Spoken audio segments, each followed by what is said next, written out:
All right, guys, welcome back. So we have a very special edition today. Yeah. Very special guests, very special topics. It's just very special all the way around. Before we get it started, first we got to give a shout out to the DR.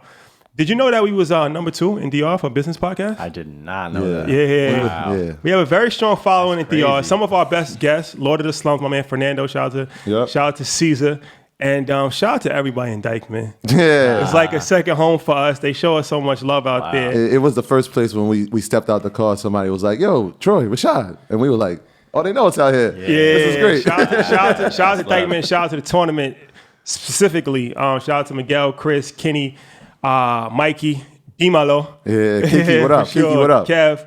And shout out to Katrina Castro. She's a huge actress in DR, and she's a big fan of the podcast too. So the reason why I say that is that our guest, none other than John Henry, Yes, sir. is you're Dominican, right? Yes, I am. 100%, right? Yes, I am. From the Heights. From the Heights. Yeah. Might as well. That's pretty much Dominican Republic. Little DR, that's a fact. For those who don't know, yes. So if you don't know John, I'll give you a brief introduction. He's the man, the myth, the legend. Forbes 30 under 30. His whole team actually made that. I just realized that. Yep. He sold his first company when he was 21 for $1 million. He started Cofound Harlem. He owns 17 apartments and 2 buildings in Pennsylvania. Yep. And he has a venture capital firm. This is something I'm really interested in. He has a venture capital firm. And he's 26? 26 years old. 26 years old. So that's a lot. That's a lot, man. That's a lot. So yes, can we get your story? Because I did some reading and it's crazy. So you started at 18. You were a doorman, right? Yes, that is correct. Yep. So first off, just shout out to you guys, man. Thank you. Appreciate you, bro. Appreciate you. Of course. Team behind the camera too. Yeah, I never yeah. forget behind the camera. For sure. Because we've been wanting this to pop off for a minute, and I've been getting tagged on your guys' posts like crazy. And not only just tagged, but DM. And I have my people. We got I think we're gonna call them the earners. Like Beyonce has a beehive. We're gonna call them the earners. I've been looking for a little thing like that too. Yeah, we're gonna. So shout out to my man Ken in Detroit. He was like, "Yo, Troy, y'all gotta call them the earners." So when the earners come to your page, they come with a mission. They come hard, man. And then I had a homegirl who was like, "Yo, I'm gonna put you guys in touch," and we ended up in touch. Oh, so dope, I'm glad this went down. Dope. So yeah, so there's that, because I know it's not easy to build a community, and you guys stay very consistent, and it's very difficult to remain consistent, whether it's original content and or curation. Like your guys' curation is a very specific point of view. So as a fellow content creator, I don't take that for granted. So thank you guys. I appreciate that. Thank you. Yeah, no appreciate doubt. That. So yeah, man, I mean, my story is what it is. That's out there, is well documented. And all that shit is true. You know, just like kid from the Heights, you know, grew up in a very poor family. We grew up below the poverty line. Son of Dominican immigrants. 2 Dominican immigrants. Yeah. So both of my parents combined didn't make $30,000 a year. And there were 6 so I'm the youngest of 4. So it's 4 kids plus 2 parents, 6 of us. You know, living just like pretty much everyone else in the Heights in New York in the 90s in a little 1-bedroom apartment, and my pops put up a little fake wall, to make a bedroom. Yeah, everybody know that curtain wall, man. Yep. And so my sister had a full bed. My oldest brother had the top bunk, and I actually split the bottom bunk with my brother closest to me in age. So it's not even like we had a bunk bed. We split the bottom bunk. That sounds like a Ghostface run right there. which like, I guess these days sounds like, oh my God, but it's just is what it is. And yeah, man, that was just a formative DNA. I think one big blessing that I had was growing up in a 2-parent household, despite, a lot of adverse. New York in the 90s was just very crazy. Mm-hmm. A lot of shit popping off. I had an oldest brother whom was of age when my parents moved to the States. Okay. So he was, 13, 14, 15. So, my parents, I feel like Kendrick, like good kid, Mad City. Mm-hmm. Definitely Mad City. But my mom's who was already like dealing with the effects of watching after my oldest siblings, like made sure that, we were busy or some shit, or stayed in, we only, we could play just in the lobby, when we were youngest. So anyway, so that was the early DNA, man. And then, we moved to Florida after 9/11. Also, one thing that I don't talk about that often, but there was an armed burglary in our home. Okay. It's a complete mistake. but some cats like broke into our crib, and there were 8 guys that were all armed, tied us all up, except for me, because they didn't expect 2 people to be in the bottom bunk, and it was crazy kind of stuff. And just like that, coupled with 9/11, my folks were like, "Yeah, we're not gonna do this. Get out of New York." So we moved to Florida, spent some time there. My mom worked as a custodian in an affluent neighborhood, and so one of the perks that you get is that your kids can go to that school district whether or not you live in that neighborhood. And so that was a very big blessing, because it was like a Trojan horse. Got to go to this school, specifically high school, where it's just a lot of affluent kids. And for the first time, we were broke alone. Like, I was the only broke kid. It's one thing when everyone's broke. It's another thing when like your friends have enormous homes and getting whips at age of 16 and all this kind of stuff. So that kind of put a chip on my shoulder in an interesting way. And I guess just to speed it up, I actually fell in love with music. At that point in time, I was damn near Rasta. I had grown out my locks. Troy's Jamaican. That's a fact. Yeah. Oh, really? No worries. So I, smoked a little too much weed and like was tie-dyeing my own shirts and shit. And like picked up a guitar. What were you listening to though? Just like roots, like real roots, like Barrington Levy. Oh, you was in entrenched. Ziggy? Yeah. Ziggy's okay. I like Damian Moore. Okay. Bob. Ferris Hammond? As well, Steel Pulse, like roots. Yeah, I actually joined a roots reggae band. It was a whole Rastafarian family. It was a whole it was a whole thing. But I fell in love with the instrument, and then through reggae, discovered blues. And reggae, which I love, it's very static as a music. It's boom, he's having a moment, and it sits in the pocket. And then I discovered blues. It progresses a little more, and then I discovered jazz. And at that point, I cut my hair, and I was playing 8 hours a day, every day. No, it was not like a casual thing. I was very committed to the music, and I actually moved back to the city to pursue music. I wanted scholarship. I came here for that. And then, coming back to the city as a young adult and all the stimuli that you have and all the drive, you could really apply towards anything. And so I got a job as a doorman, and that kind of started off my whole business journey. Yeah. So the doorman situation, you said that a lot of wealthy residents were coming in and out, and you decided that, hey, this is a chance here. And one of them changed your trajectory forever? Forever. That's exactly right. The special thing about living in a big city is the proximity. There's a lot of power in proximity. And like you just, being exposed to different life paths. And that can come in the form of anything. For me, it happened to come in the form of working the desk. And just seeing, I first had doorman on Wall Street, 75 Wall Street, which is a residential building. And like I got exposed to, like the most affluent people in the country, but that never felt attainable to me because it was like old white money. I then later got the chance to doorman in Brooklyn. And who was there in that building? A lot of different people with a lot of different life paths. For instance, some folks that come to mind, notable people. The founders of Rap Genius. Yeah, that's what you said. Genius. Yeah. Crazy, like few white boys, like, yo, what up? Them, Pastor Carl Lentz, mega pastor of Hillsong. Okay. Mega pastor now, like globally known. There were directors. There was the founder of Voxy, this cool startup, Christina Ricci, this actress. Oh, wow. There was this guy named Ivan Green, a professional rock climber, professional dating coaches. Every kind of career you can think of. Yeah, like some motherfucker got paid 30 G's per client to show losers how to pick up girls. Like, losers. and so, yeah, at some point, I that kind of sustained proximity showed me that you can make a living doing exactly what you So, like, as people are coming in, you just having casual conversation and we're just passing and like, this guy, I like this kid. Yeah, for sure. Just being interested, there were doormen who had been there for years who were sleeping on, the power of... Now, you know what? I'm glad we're having this conversation because it's something that a lot of times people take for granted, the power of networking. And like speaking of Florida, I used to play basketball. So I went to IMG Academy. I don't know if you're into sports, but it's a real big sports academy in Florida. And one of my biggest regrets is that when I was there, like literally... It was so many people that was there, like John McEnroe's son, Maria Sharapova, like all these different kids. And it's like a lot of these people came from very wealthy families, or they did extremely good things. And I was kind of like just in my vibe, just, sheltered off, just people that play basketball. But I wish that I would have, it was right in my fingertips, right? And it's like a lot of times people don't fully understand, like you were in the building and you networked.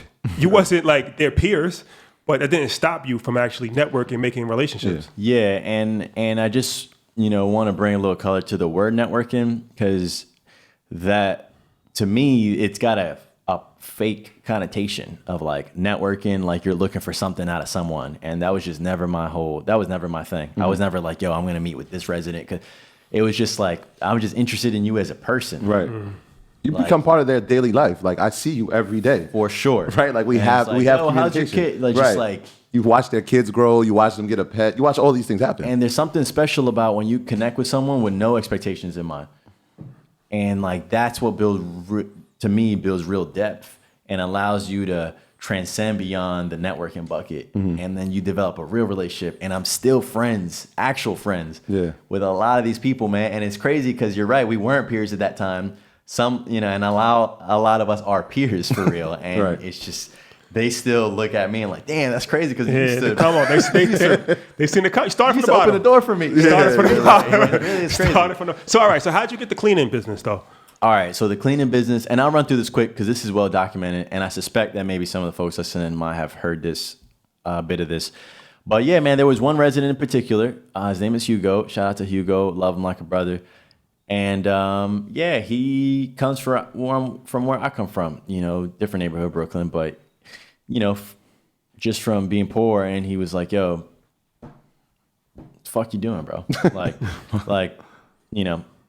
At that time, so I was making $14 an hour, and I was in a suit and in an AC, and like that in and of itself, my pops was paid 40 cents a garment, so like damn near sweatshop conditions, and so like there was a notable step up, and it was enough for me to I made maybe $900 every 2 weeks, so it was enough for me to help the family out. But like he just quickly let me know, man, you don't gotta settle for being the doorman. You could have your own doorman, And he saw my earnestness, so he put me up to something, and there were actually a number of residents who were trying to put me onto different hustles, but eventually you got to find the vehicle that feels right for you. Some lady tried to put me on to editing videos, making $500 a video. Like if that was in my DNA, I could have done that. Right. But I ended up resonating with this approach. Hugo, who had a franchise of dry cleaner, he had at that time, dozens of dry cleaners. And what I didn't know is that the facility is the most expensive part, and then most of the dry cleaners that you guys go to they're drop shops. So let's talk about that, because I know you've probably told the story before, but on EYL we like get deep into it. So these are kind of businesses that you use every day, but I've never heard anybody explain the business model of how a dry cleaner makes money. So you had a successful dry cleaning business. How you don't even have a business background. That's interesting as well. How do you know how to run a business, and how is that profitable? Because at one point you said you was making like 100, the revenue was like 100,000 a month, right? Yeah. How is that possible? Yeah, so you don't need a business background. You just gotta be able to make a transaction happen, and that's really at the essence of the business of any business is transactions and people. And so if, a lot of people don't get off the ground because the weight of their expectations crushes, the seed of the thing. Because you place all these expectations, I need this shit to be a full-blown business. Yeah. No, motherfucker, you don't. Like, make a sale, And so Hugo showed me that, so this is the way the dry cleaning model works, is like there's a facility, and that is the expensive part because these machines cost a lot of money.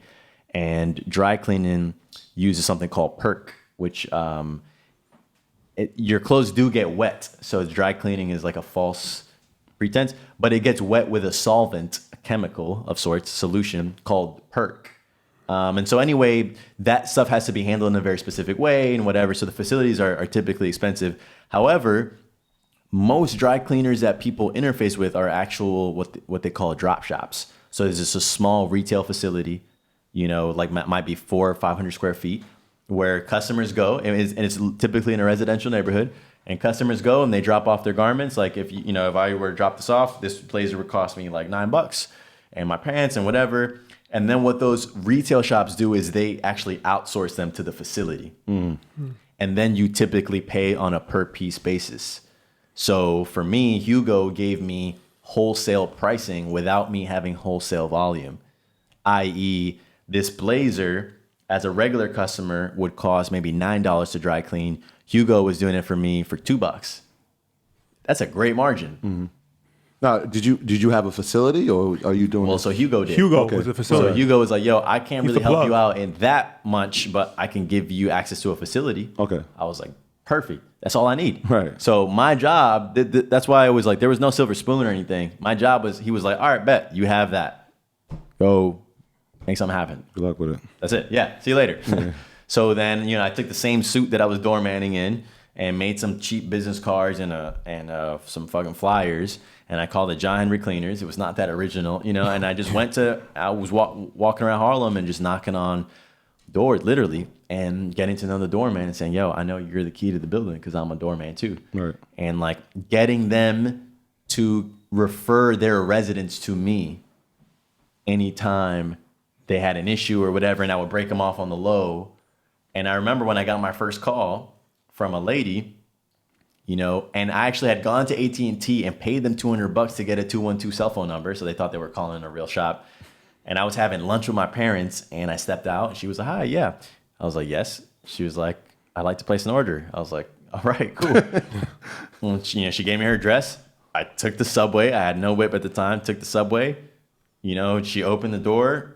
And I was expecting, I don't know what I was expecting, like to be grilled or something. And she didn't even know I was John Henry. She just thought I was the delivery guy. She's like, well, here you go. So it's like an on-demand service. Yep. She called. I went. I picked it up. I took it to the facility where Hugo was at. Yeah. On foot via train. He cleaned it. The next day, I went back to Bushwick where he was, grabbed it, went all the way up to Harlem, delivered it.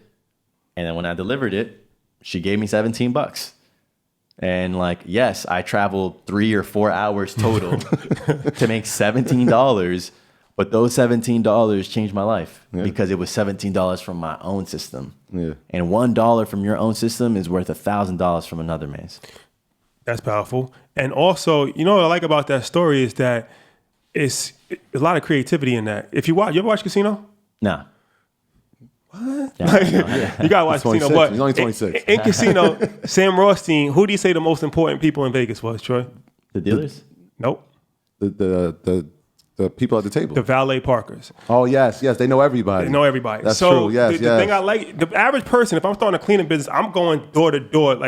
But think how much you went to the doorman because they know everybody. You was already a doorman yourself. So instead of having to knock on, you probably couldn't get in the building anyway, but instead of trying to knock on 300 doors and people's like, who are you? You cut the middleman out. Yep. You went straight to the person that speaks to everybody on a day-to-day basis. Exactly. You gave them an incentive because you get them some money for every person that they referred. It's actually a brilliant system. See, things like that is like, who thinks about stuff like that? Well, you know what I mean? You're in the industry, so you know. Yeah, You know what I mean? right. Like, And that's your benefit. I can't take credit for having some brilliant idea. To your point, it was really just that's what I knew. Yeah. And so like some people hear this and want to replicate my path, but that was just what I knew. So what do you know? Yeah, well, we got to give you credit though, right? Because Right. there are 400 to 1,000 people who are doing the same job who didn't have that. Sure. You see what I'm saying? Sure. So I'll take credit for having the drive, Right. but I can't take credit for having some kind of brilliance. It was just like, the connection with the doorman ran deeper than the incentive because at some point you stop even breaking them off. They do it because they develop off the They the rock drive. with you Yeah. like that. Yeah. And like that, man, people underestimate this shit, man. Like business is a lot more the art of connecting with people than it is the art of making numbers.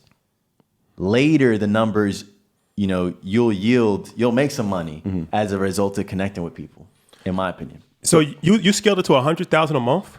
Yeah, we grew, man. And there was no way we would get to that volume just doing little individual residents. There was another resident of that same building. I was planning to quit. I was waiting for December 25th, Christmas. Yeah. I was the building's favorite, so I was maybe going to make like 4 or 5 G's. And that was enough, man. I was going to quit and get on my shit. And I actually got fired because, entrepreneurs don't make good employees. at that point, they were hitting me with conflict of interest. You know, they were like, yo, he's trying to convert residents to customers. You know, that wasn't true. But like, you know, when they want to give you the can, like they'll find a way. Yeah, they'll definitely find a way. Yeah. So they found a way, and they fired me in December. So I was really distraught, man. I thought that my shit was over. And then I got a call from a seed that I had been planting for a minute. It was, you know, this resident introduced me to the film industry, wardrobe supervisor for The Wolf of Wall Street, which did end up becoming the first movie I ever did. You became the cleaning service for all the wardrobe for the film? If you've ever seen The Wolf of Wall Street, we love that movie. Every single piece of wardrobe, from the principal actor, Leonardo, to the extras in the stockbroker scenes, like all that shit is money. And one thing people don't know is that production companies, they actually, for the most part, rent garments unless they are very specific pieces and they're custom made. For the most part, they're rented. And the cool thing about when they're rented is that they have to return the garments dry cleaned. And so they, you know, at this point, the dry clean industry didn't have anyone that was willing to go and pick shit up at 3 a.m. And so when a multi-million-dollar production has no choice but to go with an 18-year-old kid who dropped out of college and had no business experience, that tells you they have an actual need. Yeah. You know, so we met, and like, I didn't get the business right away. Months passed. And then he called me. He was like, yo, you're in luck because I got no other option. You know, he's like, you want to come grab this shit? And I was like, yeah. And I actually went to pick up my first load of laundry. When you're in the laundry business and you see big sacks of laundry, you don't see fucking sacks of clothes. You see giant money bags. Literally, like, I'm just like, oh my God, there was like maybe 5 or 6 big ass bags. And and I didn't have a whip, man. And they were like, yo, you want us to help you? That was going to be my next thing. Like, they were like, yo, you want us to help you carry this out? I was like, no. I got the van right around the corner. And I actually brought the sack one by one and left them around the corner. Shit. And then when I was sure they wasn't looking, I went and I lugged them up the A train to my You put them on the train? I put them on the train. Damn. All 6. So Six bags. when you watch Wolf of Wall Street, all them shits were dragged through the Uptown train, Damn, bro. man. The A train's the worst, Literally, too, man. yo. Just curiosity. Big bags, bro. What type of revenue comes from that type of cleaning service? So for I must have motion made, picture like that? I must have made on that order something like maybe 2 G's or something like that. And then the margin works out to you net like damn near 70 or 65%, because you pay on a per piece basis and all this other stuff. But the point is, here I was making $900 every 2 weeks, and I just made 2 G's in an order. Now, not every order I knew at that point, not every order was going to be 2 G's, but you know, in theory, that if you can hit that, then you can hit it again. And so like, that was a point with which like I kind of broke. I mean, really the $17 order was what let me know, okay, it's the measure of your effort. But that one let me know, all right, there's some real money to be made. And then long story short, we did a great job with that. I did not bring that one to Hugo, respectfully. I actually brought it to my father, whom I mentioned was a presser growing up. And that's how he put us through. And it makes me cry sometimes when I think about it, man, because, you know, I was embarrassed about my father's profession growing up. And that is the same thing that ended up, I was able to bring it. And my father's actually a master presser. He's not he's a master presser, highly sought out. And he pressed these garments very beautifully. I brought him back. And then David Davenport, he gave me what's called the wrap, which is the final order of the entire movie when they clean every garment. And he said, yo, bring a truck. And I went upstate and I brought an SUV. And he was like, John, bring a truck. And I came back with a truck, and he opened up the fucking enormous garage door, and there was sacks of laundry, maybe 15 or 20 feet high, literally. Wow. Every garment in the entire production. And when I was looking at that, all I saw again was just giant money bags. In that order, I think we made 12 to 15,000. And that was enough for me to buy my first whip and just kind of keep the motion going. Because after that, he was like, yo, there's a new account in town. If you get them, you're going to be okay for a long time. That was Boardwalk Empire. And then after that, Law & Order, Person of Interest, White Collar, Amazing Spider-Man 2, Ninja Turtle, Spike Lee, Mike Tyson, Barclays Center. The list goes on. Yeah. Well, let me ask you this, because you sold it for $1 million. And I heard you said that you sold it because you wasn't passionate. Yep. But my thing is, you got a nice thing going. You're making a lot of money. If you're not passionate, why not just have somebody else run it and just do something else? Because it's not really that simple. I don't believe in that. I don't believe in that. I believe that you're either running things with a tremendous energy and looking to grow, or you're slowly declining. And now you can have a system in place that makes a decline very gradual, so you can cash out a lot over time. But I really think it's a myth that you can have this, business kind of on, you can have a little small business kind of on that you've set up, and you deploy a manager. But that was not the way that my business was set up. My business was very high touch, specifically with the film industry, very high touch clientele. It is not a hands off, like it's a John, we need you at 3. Like it's incredibly intense. And the only person who would deal with that shit is the owner. And so how many staff did you have at the peak? 15. 15 people? 15 people. We had a creative director. I was very creative with my hiring. I had a branding guy. And what cleaners do you guys know that has a full-time branding person? And he taught me, I credit to Omesh Persad from the Bronx, Indian guy. He taught me my initial appreciation for font, typography, spacing, brand, touch points, with the product. And so anyway, I sold that shit, man. I sold it because it was a headache. And frankly, the macro environment was not one that I wanted to, I didn't want to be in this business anymore because I saw a very bleak future for the business. Because that was 2014, which is when I sold it, December 3rd, 2014.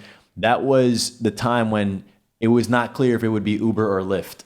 I don't know if you guys remember those days, but it was all about the Uber for everything. It was Uber for this, Uber for that, funding. And I was like, damn, I'm just looking at the picture, and I was already going toe to toe with these people. And I'm like, damn, I just don't see this faring well. Like it just is clear to me that people are subsidizing their operations with ridiculous amounts of venture capital.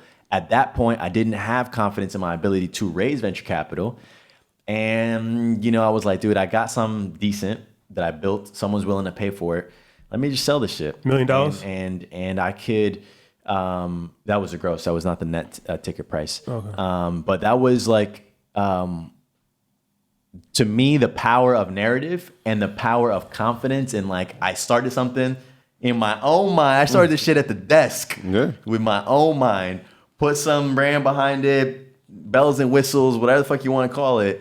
Grew it, and a more experienced competitor and businessman this guy was really one of the smartest guys I know, a Mexican guy.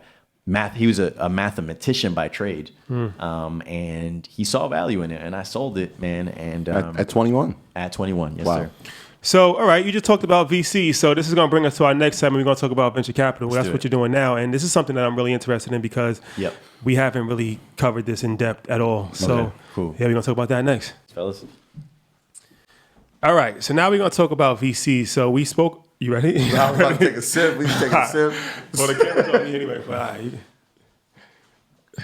all right, so now we're going to talk about VCs. So we talked about VCs before. Previously, we had an ex-NFL player. Shout out to Mike Brown. And he's doing equity crowdfunding. And he went to Duke. He used to work in Silicon Valley.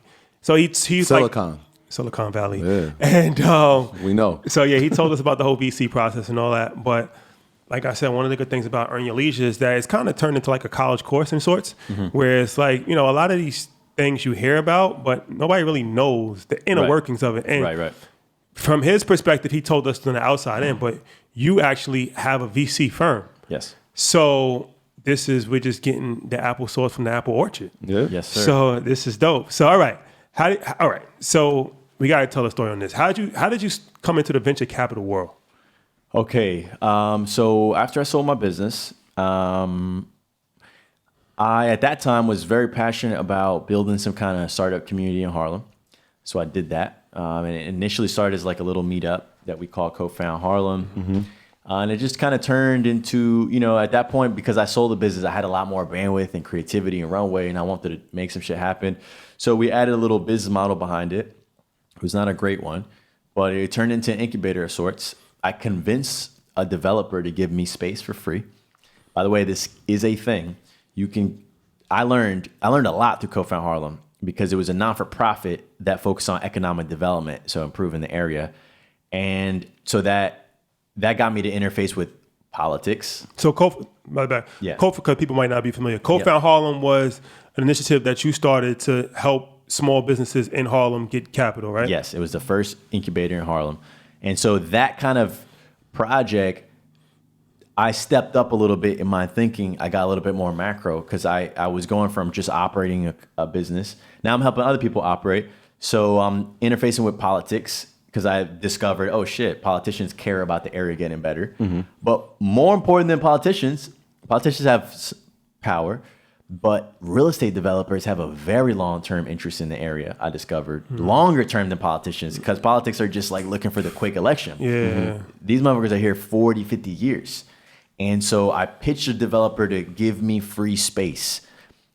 And, it was a very bold thing. And he was like, why would I do that? And I was like, well, because I'm going to incubate businesses, and the only thing I'm going to ask for them is that they stay in Harlem. Yeah, I think that's one of the things you said, right? The businesses had to put their headquarters in Harlem. Yes, for 4 years. It started as 4, ended up being 2. Okay. And so anyway, so we were able to get free space because they were like, all right, bet, like we want the value of our main business residences to go up. So they had some retail that was open. So all right, bet, cool, take that.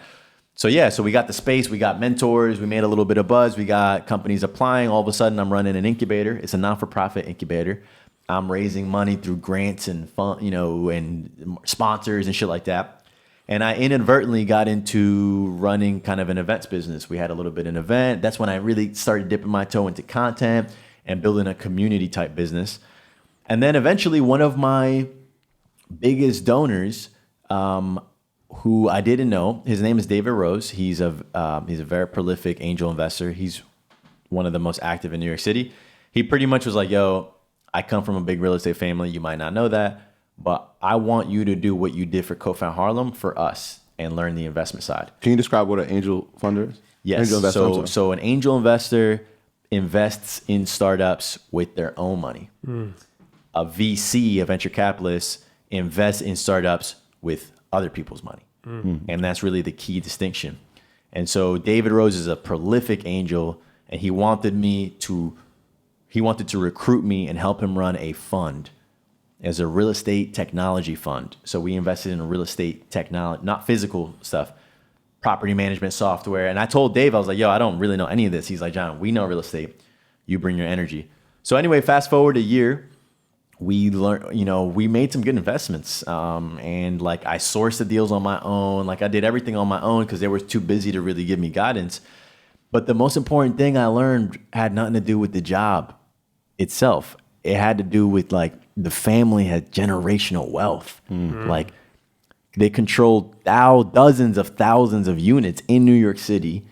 I mean, truly a legacy family, man. I mean, when you go to Dizzy's Club, that's the Rose, the Rose Hall. If you go to the American Museum of Natural History, that's the Rose Planetarium. Like they're embedded in what it means to be New York. Mr. Rose, as David's father, large in part funded Martin Luther King Jr.'s original Million Man March in 1963. I mean, we're talking about a legacy family. And so at that point, man, I really caught the bug. I was like, yo, I got to go do this for us. So I went back uptown. I met the fellas whom are now my partners at HCP. They had their own background. They come from a more academic background, and they were fortunate to be exposed to finance early.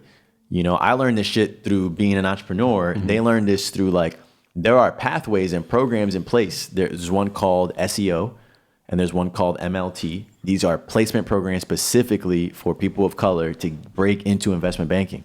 That's only in New York, or? This is nationwide, I want to say. Okay.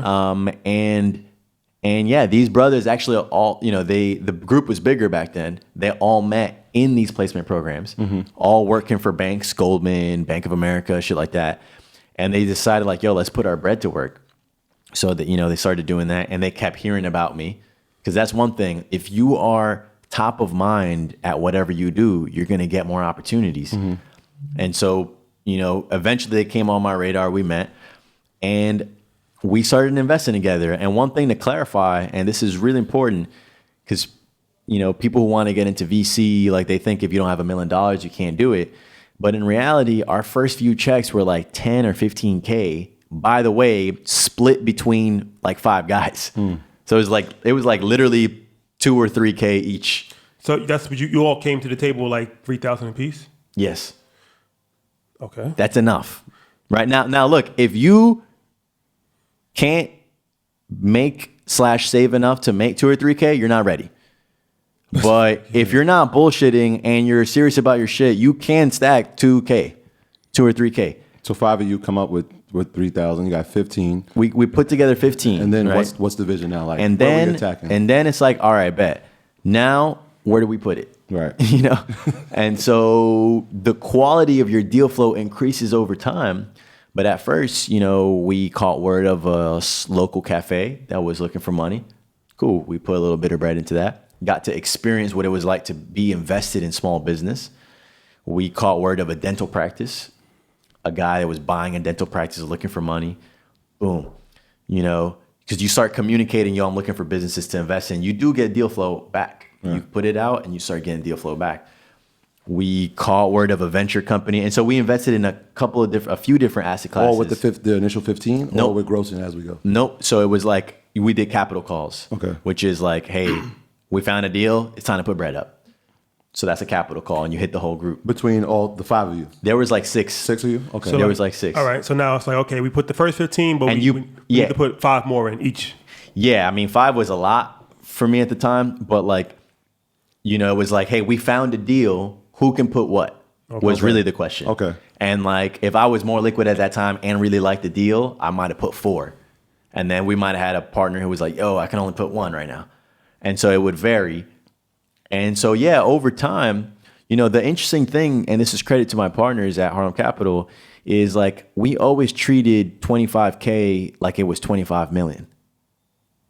And now we've closed on 25 million. So, you know, so it's just crazy because you got to treat the baby step with as much respect as the end goal. So how did that work out as far as the early, like, look at even the first deal that you had, the dentist office or the bakery, you gave him like $5,000, something like that? Or yeah, so the way the actual mechanics, because I know EYL likes to get into that, is so the way you do it is you form an LLC. Okay. And so each of the partners become members in that LLC. You name that shit whatever you want. And so it ends up being what we call an SPV, which is a special purpose vehicle, which is pretty much fancy talk for saying like, hey, anytime we invest in said company, it's going to come through this entity, right? And the LLC is a fascinating legal entity because it's a flow through entity. So it's like you become members in that, and like you on the company, let's say we invest in, you know, the cafe, on that company's docs, on the formation documents for that company, they're going to see Harlem Capital Partners LLC on there. But then, you know, if we make a profit or a loss, the profits and or losses from that entity flows through to each of the individual partners. So it's really just like a shield. It's like a step away. It's removed. So anyway, you make an LLC. You invite whomever, for anyone listening who wants to create a little syndicate, that's what you call it, an angel syndicate. You invite homies that you think are serious. You join the LLC. You brand it, come up with a cool name, and then you start communicating it to the world at large that you're looking to invest. And, you know, and then you look for deal flow. And that's, you know, that's how it works. And so we would put 10K, and then I think we ended up doing like 6 deals as angels. 10, 15, 20 if it was a hot deal, 10 if I was low on cash. And like, man, it's not really about, we haven't seen $1, by the way, from any of the angel investments we've made. In fact, we've lost money. okay. Yeah. The cafe closed down. You know, we've seen some distributions from the dental practice, but not really. A lot of stuff doesn't work out according to plan. But the most important thing is being on the ride. Yeah. Like, I don't listen to anyone in business who hasn't lost more money than me. Like, you gotta get skin in the game. I can't take you serious if you don't have skin in the game. Yeah. Like, you guys got cameras, you got mics. We lost a lot of money. If this shit wouldn't have worked out, you know, you got the focus right, you got the MacBook, like, you know what I'm saying? Like, you guys are putting bread in, you put bread up to buy the shirts. you're putting bread in. That's Right. That's That's a fact. And so anyway, with the angel investing thing, it's a lot more important to get in the game. And you will not know. This is why at the beginning you asked me like, yo, if I got any book tips, and I said I don't really fuck with books, because you will not know what asset class you like until you invest in it. I thought I loved investing in small business, and then I discovered I really don't like this shit. Because when I was meeting with the business owners, we were talking about napkins and forks, and I'm like, dude, I want to talk about scale, and like this just wasn't for me. I discovered that I like real estate a lot. I love real estate. I wouldn't have known that unless I jumped in. So I'm a really big fan of jumping in. And if you can't jump in at a big scale, you jump in at a small scale. Just jump in. So how does that work when it's 6 of you, right? As far as decisions, is it like majority, or if it's like, you know what, you don't like it, you're just not part of this deal? Yeah, so it has changed over time. So when we were in Angel Syndicate, it was like, hey, are you interested? Some folks might have said no. But also, going back to this business is really a people first thing, is also respect for your partners, because your partner might find a good deal and, might have gotten in a good rapport with that founder.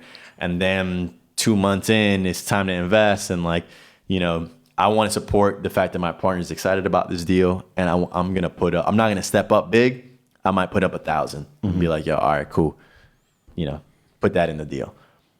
Conversely, when it's a hot deal, by the way, hot deals, they're not pitching you, you're pitching them to get in. Mm-hmm. Hot deals are oversubscribed, meaning a company typically will raise a finite amount of capital. It's what we call a round, at a fixed valuation. Okay. So they'll say, hey, I'm raising $1.5 million at an $8 million valuation, i.e. they're giving away 20% of the company. And then if it's a hot deal, you get good funds in investing. And so like a fund, is like, for anyone who maybe doesn't know, is like, entrepreneurs who go out there and raise money from the market, in institutions, endowments, shit like that. And, they have a great brand name. And over time, especially from Silicon Valley, you've had prestige funds emerge. These are funds that have proven track record that they know how to spot winners. Sequoia, Benchmark, Kleiner Perkins. Whenever you see them on the cap table is short for capitalization table, which is the page on your company's documents that shows who owns what. Mm-hmm. And so the cap table, you'll see a list and it'll say Nas invested 50K, owns 2%. That's Queensbridge Ventures, right? Yeah, and so he also invests as an angel. Such and such invested this. So the cap table. So we have this thing in VC. You want to be on cap tables, Like a lot of motherfuckers talking shit, but I never see you on the cap table. You might be at the club table, but I don't see you at the cap table. They got the crap table. Yeah, right. So that's good. That is pretty You on the crap table, you ain't on the cap table. All right. So anyway, when you see a marquee fund, meaning a top fund on the cap table, it's a competitive deal. That founder has options. And we were fortunate a couple of times to squeeze into a very competitive deal. And in those deals, when a deal is hot, you want to make sure as much as it costs you, I don't care if you got to pawn your fucking watch, get in the deal in as big of a way as you can. You might lose that money, I'm not going to lie. Yeah. But when you can get a good amount of exposure into that deal, those deals that end up doing 10, 20X, I'm gonna ask you a question, but some good deals, before I forget this, the reason why I like this podcast is that we get to interview people, and no matter, like the last guest that we had was talking about stocks, shout out to Wall Street Trapper, and he was saying how it excites him, and I could see it's like you seen Paid in Full before? Yeah. Okay. So yeah, I seen that one. Come on now. So when Mitch, he was like, I love the game. Yeah, obviously, he was talking about an illegal game, but business is like a competitive sport. Yep. So it's that's what I really loved, even with Steve Jobs when he said that it's the process that really excites him, not even actually getting there. It's just not the journey. And it's for people, I really want everybody to understand, because even with the podcast, it's it's ups and downs, but it's an exciting ride. Sure. And I could I could see the excitement when you're telling a story, and it's for people that have never been entrepreneurs, I just encourage just to have that feeling. Yeah, man. It's like a natural high. Yeah. The feeling is everything, bro. But I wanted to ask you, so how do you, all right, so you started as angel investors, and you said that didn't really work out for you guys for the most part. It wasn't profitable. Yeah, right? I mean, so one thing to know is when you make an angel investment, the yield curve on it, meaning the amount of time with which you're expected to make anything back, if at all, is typically 7 to 9 years, because that's the average life cycle of a business. And so when I say we haven't made any money, it's like still a chance. Just, for sure. Right. And we're in some companies that we're expecting to make some money back. But like I quickly found out, like, it's funny because, I'm making, we're making deals, and every time we make a deal, we announce that deal. And so my social was blowing up. Yo, you're an angel investor. I'm like, yeah. And then I'm like, fuck, I'm not seeing any money back. Like, it just literally feels like you're just, like, your money's just disappearing because it goes to work. And then what happens, for anyone who doesn't know how you make money in venture, you only make money in venture on a liquidation event, which is the company is sold. You do not, contrary to small business investing, if you invest in an ice cream shop, barber shop, restaurant, whatever, you're yielding profits. So you have a profit split. So because an example would be like when Nas or in his firm invests in Ring, and then Ring gets bought by Amazon. Or PillPack. Correct. Right. Yeah. PillPack. So if you invest in a restaurant, you're making quarterly dividends. Yeah. You get cash flows. In venture, because you're typically reinvesting profits in the business, because growth and profits are inversely correlated. If you want to grow, you got to sacrifice profits. And so it's a very different kind of investing game.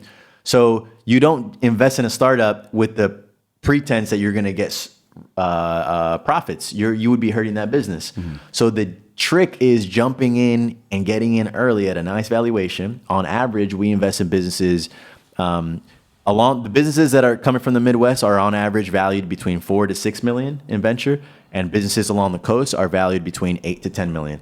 Mm. So now 80% of M&A, which is mergers and acquisitions, are happening right now between the $150 to $200 million price point. Mm-hmm. Like Gimlet Media got acquired for $200 million by Spotify or whatever.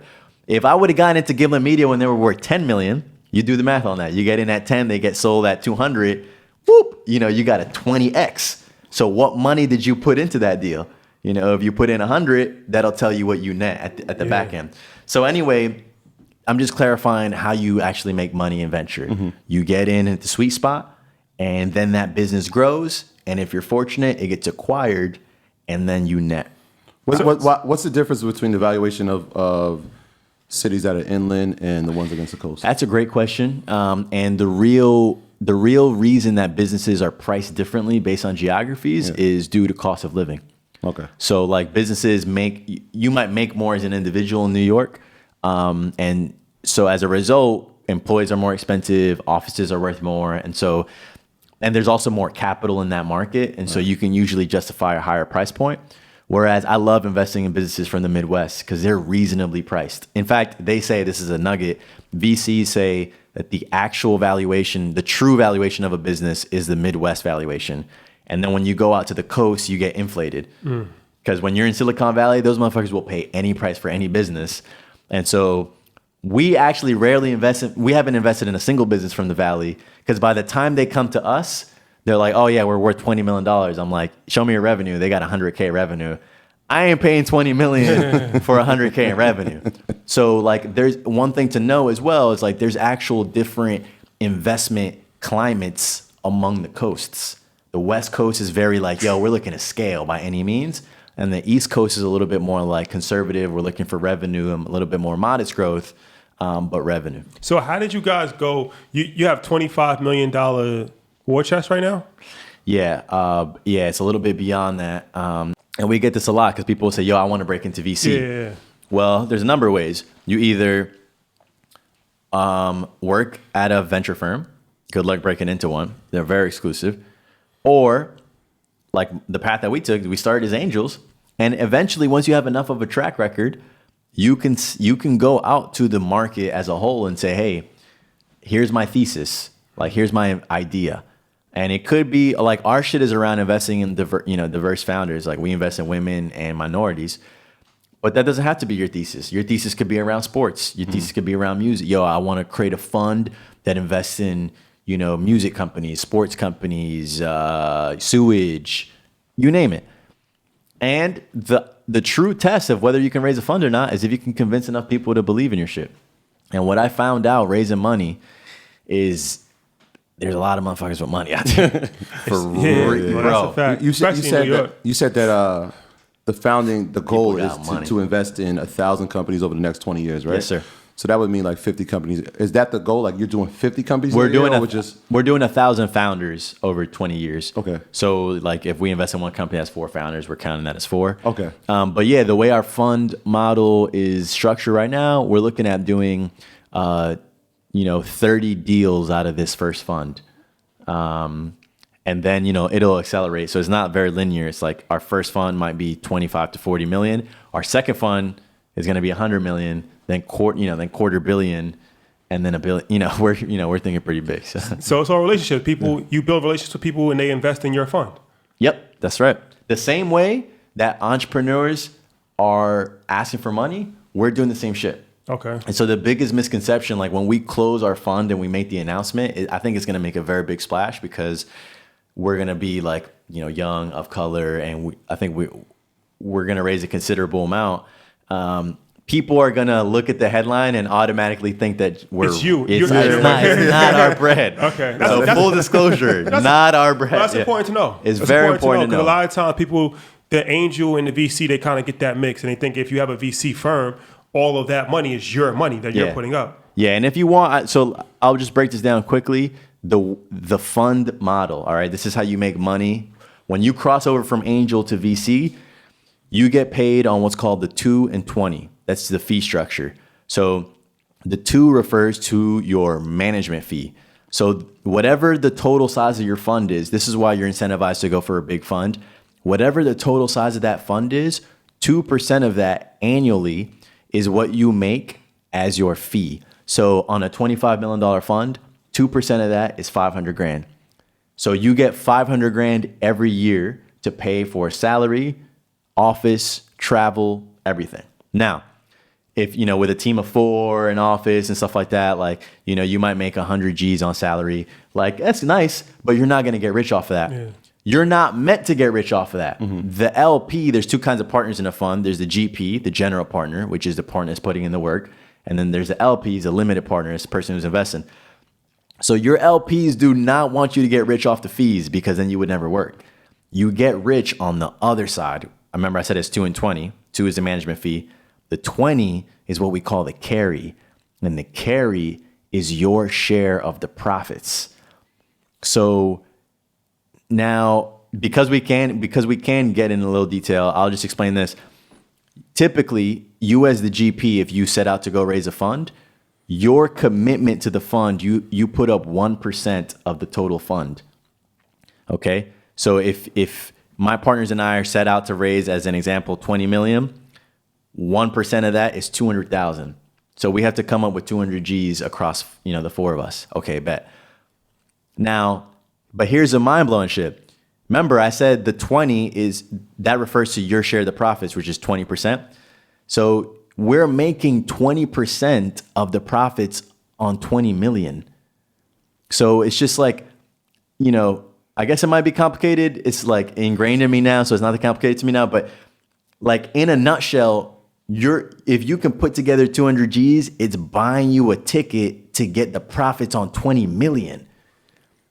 So that's 2 million, right? Well, it depends on how much money you make with the 20 million. Yeah. And that's the incentive. Okay. So it's like, can you make this 20 million and turn it into 100 million? Mm-hmm. If you do, you get 20% of that. You get 20 million. 20 million. Yeah. So it's like, it gets complicated, but like. How can people, if they want to, we're going to move on to the next segment, but I want to, so if people are interested in like pitching their business, it's like Shark Tank. How realistic is Shark Tank? Shark Tank is to angel investing what Indiana Jones is to archaeology. So they're not coming in front of you and you're not. So how do they pitch? No disrespect to Indiana Jones. Shout out to Indiana Jones, man. I was a legend. Harrison Ford. Nothing like that shit. Harrison Ford. Yeah. So how do they pitch? The real way is like people send in a pitch deck. And we, and then, if the pitch deck looks good, then we'll assign a part. There's different levels of a deal screen. So, pitch deck looks good. If not, then we pass pretty quick. and we see 1,000 deals a year. We invest in 10 deals a year. So we're talking about a 1% investment rate. So if we see a hot deal, one partner is jumping on the phone with that founder. Then that partner reports back with about a page of notes to the rest of the team. Yo, cool. And then if there's interest, then another partner will jump in. As many partners as are interested, then we jump in with the full team. We try and get a fuller team situation, and we learn more.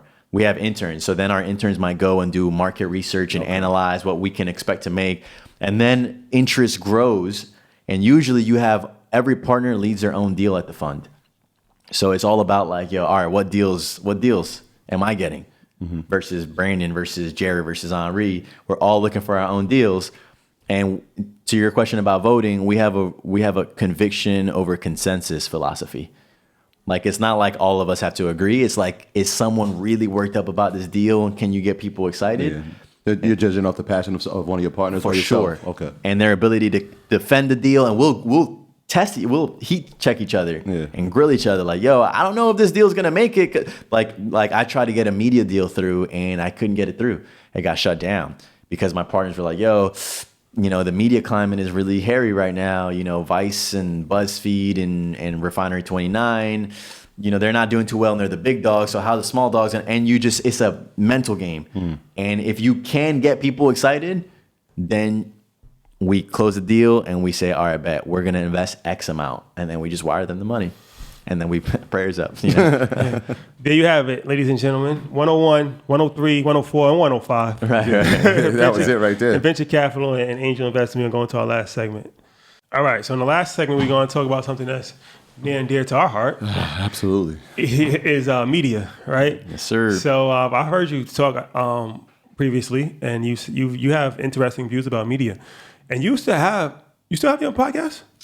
Yeah. I've done a number of podcasts. Yeah. Okay. And then you have the show on Vice. Yes, I do. Hustle. Yeah. So, all right. So how does that work as far as being on the other side of the coin, as far as because Vice is a huge operation, right? What's the inner workings of that? Like having your own show. Yeah. How did that even come about? Yeah. So the essence of media is communicating who you are, what you do, and why you do it in a way that resonates with an end consumer, with another person, pretty much on the other side of that screen. And that's just a very unique opportunity that we have specific to this generation.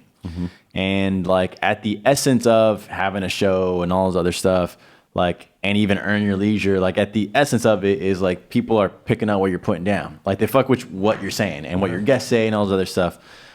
And that's really the most important part, man. And once you're able to, over time, if you stay consistent, if you look at my earliest videos, man, really bad, cheesy, stiff. And I have people that reach out to me that are trying to get into video now, but they're comparing their day one shit to my stuff now. It's it's not going to be the same. But if you're willing to deal with the discomfort of being new at this for enough period of time, and you get through some of the kinks and you learn to express yourself on this specific medium, whatever that is, it could be writing, like my boy Julian Mitchell writes for Forbes and Beats. It could be podcasting. It could be video. Whichever the medium, once you have gone through the reps and get good at expressing yourself in that medium, then what happens is you start building a community, an audience of people who fuck with you, And then once you have that, which is messenger, message, and audience, and that virtuous cycle opens up the door for a lot.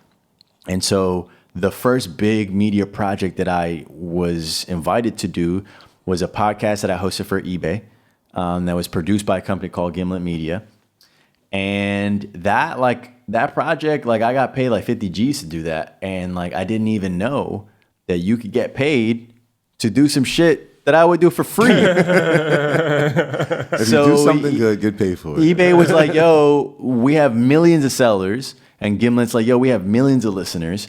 And, they'd cut a deal between themselves. eBay was looking to produce a podcast. Gimlet, that's their business, producing podcasts. Boom. That's a branded podcast, meaning it's brought to you by eBay. Yeah. And then what happens is they look for hosts. And so, you know, because I was already out there doing my thing, my name came up in the conversation. And that's why I really believe if you're not out there doing your thing with the fucking phone, then you're never going to get to a bigger screen. So start with whatever screen you got. Yeah. And so I was fortunate to come with conversation. I met with the lady. She really liked me. And I got the opportunity to host my first bigger scale branded production. And you know, Gimlet is very special the way they do their podcast. Like we had 4 producers, we had a creative director. It was like a big production. I was traveling. Sounds like it. Yeah, so it wasn't like a regular thing, but so that was my first like thing. Okay, boom, we did 2 seasons of that, and then, you know, my speaking started taking off because it's all a virtuous cycle. It all feeds each other. Once you have a lot of listeners, you're being requested in a lot of places. So then I started doing speaking first for free, and then I found out you could get paid for it. So the very next time someone said, yo, you want to speak? I said, instead of just saying yes, I said, what's your budget? You know, That's an important question. What's your Right. budget? That's an important question. These days I don't ask for the budget. I just say my price. But those days I was like, what's your budget? And she was like $1,000. I was like, cool, I'll take it. So like I got paid a G, and then I tried to go for a G again, but you don't always get it. So then I got $200, 400, 350, 5, 750, 1,000, 2 Gs, back to 1. Yeah. You know, just like the reps, the motions, like, okay, cool. And you know, when you're first doing something, whether it's VC, whether it's media, whether it's real estate, you want to prioritize in the beginning for reps. So I'm doing whatever it is for free to start. It doesn't matter to me. I just want to get the reps in. And I started getting better and better. And so speaking started picking up. I got signed by an agent. To anyone listening, yes, there is a profession that exists where it's like a salesperson whose sole job is to sell you, and you don't pay them anything. They just make a commission. The catch is they only take people on that they feel like they can sell.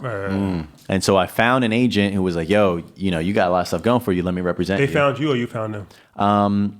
I had a literary agent. Someone's like, yo, you know, you should do a book deal. And then I asked her if she knew any speaking agents, introduced me.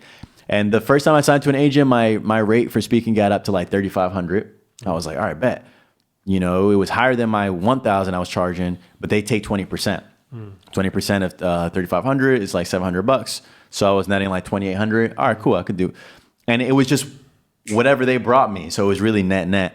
So anyway, so here I have this podcast is being listened to by people, is feeding my speaking business. And every time I went and spoke, I noticed people weren't recording their shit. I'm like, dude, you're leaving out the main value. Record it so you can turn it into small bits of content, so you can feed it to social, so you can get requested in more places, and it just all feeds each other. So that's what I was really doing. I had the chance to do another podcast for the Washington Post, similar sized deal. And so just over time, it's all feeding each other. I'm speaking a lot. I'm capturing it. A lot of cats don't want to capture their shit because they don't want to pay for a video guy to travel with them. I'll take a haircut all day. Yeah, I'll pay my video guy whatever I got to pay him, and the flight and the lodge. These days, my agent knows that I always travel with video, so now that shit gets covered for me, and I just pay my guy for the craft. But so as you can see, as you grow in the game, you get efficiencies dialed in. But when you start, you got to come out of pocket. So I'm eating into my own profits, sometimes not making any money, sometimes costing me money to pay for the video guy. But the video and capturing is essential to the craft because that is what allows that particular engagement to live beyond that engagement. And there are some companies throwing massive conferences with no one capturing anything. If it's not recorded, it didn't happen. It didn't happen. And so anyway, so I'm capturing these talks, communicating it. I'm one of the only kind of younger cats like doing it this way. And so then that picks up. And next thing you know, man, the phone turned into a vlog, turned into the podcast, turned into someone hitting me up and saying, hey, you want to do a TV show? And then it happened. So the TV show, Marcus Samuelsson, yep. Yeah, top chef. Harlem ties too. Yep. Did you know him or did you meet him? And I guess Alicia Keys is also the executive producer of it as well, right? Yes, she is. Did you know them prior, have a relationship, or you met them during the process? So shout out to Marcus Samuelsson, man, good brother. one of my original mentors, an Italian guy, he told me, he's like, yo, and this is, I don't know if you guys heard me say, like, you got to be top 5 and whatever you do, you got to come up top of mind. If not, then you're missing out. You're leaving opportunities on the table. That mentor taught me that. And he told me, he's like, you got to be top 5 in Harlem if you're going to build in Harlem. And right now, number 1 in Harlem is Marcus Hamilton. So you got to go and build with him. Crazy to think years later, he's executive producer of my show. Now we're making money together. But at that point in time, I was like, fuck, all right, I got to get to Marcus. And I was emailing him and stuff like that. And eventually. Pull up to the restaurant? Yep, pull up to the restaurant. Eventually, he invited me by. We had coffee. He liked me a lot. And I interviewed him similar to this. I like using interviews as a way to build relationships with people. Yeah. For sure. Yeah. Now you guys know all the players. Fact. And then, yeah, man. And so then I had someone approach me about doing the show. And the cool thing about packaging a show is that there's junior talent and there's senior talent. You usually will have the junior talent kind of be on camera, which is what I was in this production. And then you find bigger names and attach them to the project. In this case, it was Marcus Hamilton. Marcus, who signed to WME, that's Alicia's same agency. We lobbed it up there. We're like, yo, she might be interested. She was interested. Wow. Came on to the project. And now it's 4 of us. Marcus, Alicia, me, and then Beth, the original creator of the show. And, then we had 2 legs to stand on. And what you do is you develop what's called a sizzle reel, which is like a 2-minute preview of the show. Where people go wrong in TV is they spend way too much money on the pilot. They'll drop like 10, 15, 20 G's. I don't care how much money you spend on the pilot. Your pilot's going to be fucking terrible your first go around because you don't even know what you're making. And so my producer, the EP of the show, she actually was like, she's a very seasoned TV executive. She made Pimp My Ride. Mm-hmm. And she told me, she's like, John, that show bought me my first house. So my ride was the shit back then. So she made a real hit show. Yeah. And so as a result, she knew, hey, let's not spend any money on the sizzle reel. Let's actually just rip existing footage, splice it together. What we did was she camped outside of Alicia's trailer one day outside of an event, and she got Alicia's voiceover on the sizzle. So that gave us enough credibility. And with that 2-minute sizzle, with Alicia's VO on it, voiceover, we were able to go to market. And like one thing about selling a TV show is not enough to know the companies. You got to know the specific buyers within that companies because there's buying departments whose sole job is to look for things to put on their cable roster, on their lineup. Mm-hmm. And so we went. BET was interested. Netflix, we had some interest. Oxygen, we had some interest.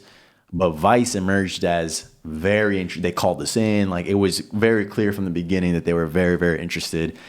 And what they did was, what happens with a series is they bought the pilot. So they actually funded, instead of us shooting our own pilot, that's why I said hold off. Yeah. Use a sizzle reel. Use that as a selling mechanism. Then a network will buy the pilot. They'll fund the pilot. So now your pilot is coming from the specifications of the network and they're telling you how they want to see it. And the cool thing about this deal is after you shoot the pilot, they have 4 months to pick it up. If they pick it up, great. You got picked up, you're going to season 1. If they don't pick it up, you get the show back and then you get to sell it to another network with a pilot that was made on someone else's dime. No one knows that shit. Like, I mean, experienced TV execs know that, but I was blessed because Beth gave me the insight. And then I told her, I was like, hey, look, I'm going to be, I guess, on camera talent, but like, I'm a fucking businessman. And like, I want to do this only if you'll lift the curtains and give me a real honest look at like what this whole process is. Budgeting, developing the concept, creative, producing, and she was like, all right, let's do it. If we're fortunate to get on a ride, because 0.01% of all pilots get picked up. Mm-hmm. And we defied the odds. We got picked up, and it was a crazy ride, bro. It was a 22-person crew. I mean, it's a multi-million-dollar budget show. So how does that work? So like when you get picked up after the pilot, is it per episode or are you getting paid for the season? So full disclosure, I was just on camera talent for season 1 because you got to start somewhere. So the way that the mechanics work, because I got insight, is a production company gets paid a per episode fee. That production company will say, hey, it's going to cost us 300 grand, 400 grand, 200 grand, 100 grand, whatever it is to make the show, you quote it out. The network agrees. And then the production company typically keeps like 10% of the budget is their fee. And then they get to make whatever whatever money they don't spend. So like if it's $100,000 per episode, but they made it for 70, they keep 30 plus their fee. So anyway, that's how the actual mechanics work. But just like you're going to find a common theme here, you're not really going to make a lot of money in your first real estate deal. You're not really going to make a lot of money in your first angel deal or your first speaking gig or season one. You use season one as a way to get it going. Now, Beth, who sold the show to Vice, can now turn around to another network and sell another concept a lot easier. Mm-hmm. And then we can get picked up season 2 and so forth. Romeo Brown said that. Yeah, if you remember, we had an actor when we was in LA, and episode 17. He said that. He said exactly what you said. He's an actor. He's not a producer of a show, but he was saying that even for like an actor, your first year or 2 years is like nothing. Then now you can negotiate. It's like sports. Yep. Like your first contract is a little bit of money. And now you're in a position, okay, I performed, you know my work ethic, you see this, da-da-da. Now the second deal is like where it's just like your resume. And the interesting thing is I went through the negotiating table with Delusions of Grandeur. I was like, yo, I want 20 G's an episode because I had heard that that's what you get paid. Take it or leave it. And they were like, yo, remove a couple zeros, and so but I was like, yo, how can that be? Because I had a reference where I was making more per episode on podcasting. And I realized actually that is the case. Net TV has so much leverage because they know that once you're on air, you're going to make a lot of money. And so you actually get paid very little to be on unscripted, i.e. reality television, because they know that you're going to make money on the exposure. Like Love and Hip Hop. Yeah, like most of the characters. Yeah. Well, people. They're not even characters. They are characters. We know a few. Yeah. We know some of them, yeah. Shout out to Love and Hip Hop. So that's how it works. So anyone looking to make, again, TV. Well, let me ask you this before we end this. All right, you're an entrepreneur, right? The way this is going, does it make sense for somebody to go that traditional route or to go an independent route, YouTube, and like what's your thoughts on that? I think right now it's a great question. I think right now, October 25th. 2019, that the current climate right now, there's a lot of money to be made in branded projects. Branded projects. That is a brand like Modelo, Corona, Nike, Adidas, Cadillac, whatever. Like all these brands are looking for ways to reach consumers. Remember, we started this media segment by me giving the basic truth, and that was for a reason. Messenger, message, audience. It could be on the phone, it could be on the vlog, podcast, writing, TV, doesn't matter. But the reality is that these days, brands are looking for new and elevated ways to reach audiences. And the way they're doing that is via smaller content creators like us. And if you can position yourself the right way, you can position yourself to extract some of those dollars because those budgets are flowing around. I'm fortunate to see them. They're flowing around. Brands are spending $250,000 for one event, one night. $250,000 for an event. $500,000 on a podcast, literally a podcast season. A few million on a show. These brands have budgets. Now, here's the thing. I don't know how much longer this is going to last.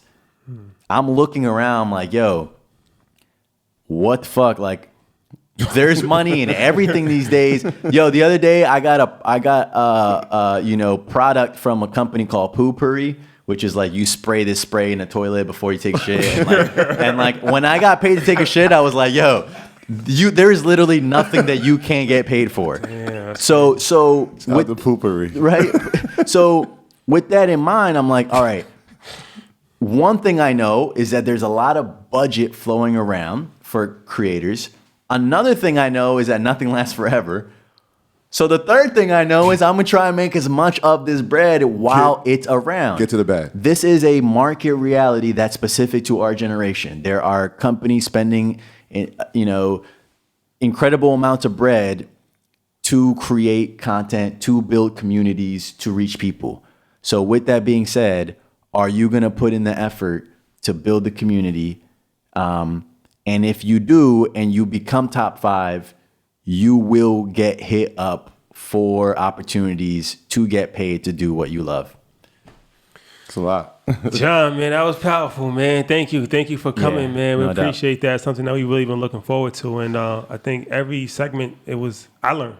I learned for something man. every single segment. You know, as for you're sure. talking, I'm just thinking like, yo, this guy's 26 years old. Word. Like those experiences that you had sound like a lifetime, sound like a biopic. Like, and, you know, I'm thinking like he's doing that at 22, 23, 20. Like what? More. Like, we were trying to figure out, yo, are we going to Caribbean? Like, you know what Shout I'm out saying? to Toronto, My man. gosh, like, this is like, Thank you, man. Prodigy, Thank man, you. for sure. Prodigy, for sure. Wow, keep up the great work. Not bro. worthy of that, but thank you, man. You know, just a kid that started doing early. The earlier you start doing, Exactly. you know, the more time you get under your belt. But thank you guys, man. It was great to hop on this platform. for sure, And man. I hope that you guys' audience fucks with it. And if they do, we can do a second installment soon. Yeah, for sure, for sure. Anything you want to tell the people, or make them aware Nah, of? man, anything just like I love you guys, man, for real, even if we haven't met. Because damn, man, like proximity is everything, man. You can't be what you can't see. And I appreciate each of us playing our part, whether it's consuming the content and then taking action on that content, or whether it's distributing the content or sharing the message, whatever your role in this whole thing is. I really do think we're living in some special times, bro. Like we're living in the same way Dizzy and Bird knew each other when they were playing jazz, and the same way Nas and Hove like knew each other coming up. Like I really think entrepreneurship or whatever is the new zeitgeist, and I'm just honored to be part of this whole space. For sure. We're honored to have you. Troy, any housekeeping items? Yeah. We just want to give a big shout out to everybody on patreon.com. That is our Proud to Pay program. You already know how that works. There's 5 tiers. It allows the podcast to do a lot of things, travel, put on events. Like we said, we got something coming for DC.